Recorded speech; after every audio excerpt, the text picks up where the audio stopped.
ஆட்சி ஆடாது. எவனால சிஎம் ஆகலாம், யாருனால ஆட்சி அமைக்கலாம். ஜனநாயக படுகொலாடாது.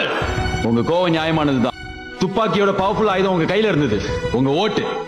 அதுல உங்க கோவத்தை காமிச்சிருக்கலாம்ல, என்ன தோக்கடிச்சிருக்கலாம்ல. நான் போட்டி போட்ட அதே எலெக்ஷன்ல தான் அவரு நின்னாரு.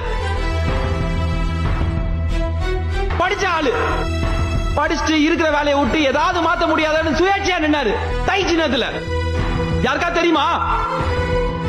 413 ஓட்டு வாங்கினான். யார் தோக்கடிச்சா அவன? நானா? நீங்க தான். தமிழ்நாட்டுல ஒவ்வொரு தேர்தலையும் ஒவ்வொரு தொகுதியிலையும் ஏதாவது மாத்திரலான்னு சுயேட்சையா அத்தனை பேர் நிக்கிறாங்க. யாராவது திரும்பி பாக்குறோமா? நம்மளுக்கு தெரிஞ்சதுல 2 கட்சி 2 சின்னம். ஜாதியை பார்த்து ஓட்டு போறவங்க தானே நீங்க. காசு கொடுத்து ஜெயிச்சவன்டா நீ. ஆமா, அரசியல்வாதிகளா காசு கொடுத்து தான் ஓட்ட வாங்குறோம். ஆனா அந்த காசுக்கு ஓட்ட விக்கிறது யாரு? காசு கொடுக்கிற நாங்க கெட்டவங்கன்னா அதை வாங்குற நீங்க.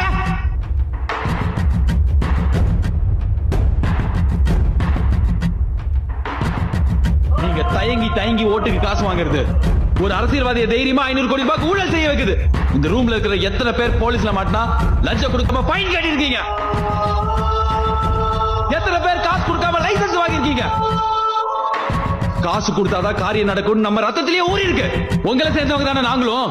இந்த கூட்டத்துல இருந்து வந்த நாங்க மட்டும் எப்படி நல்ல தலைவரா இருக்க முடியும்? இப்ப சொல்லு, உங்களுக்கு எனக்கு என்ன வித்தியாசம்? இல்ல உங்களுக்கு எந்த அரசியல்வாதிக்கு தான் என்ன வித்தியாசம்?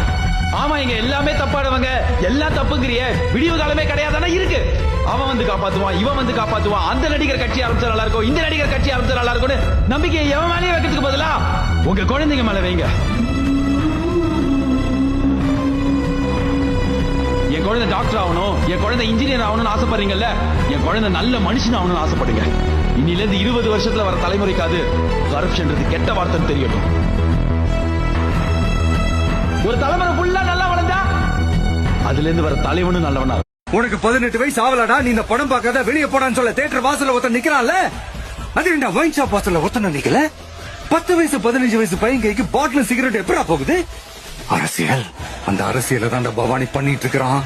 ஆனா காப்பாத்த வேண்டாம், ஒவ்வொருத்தனையும் காப்பாத்த வேண்டாம்.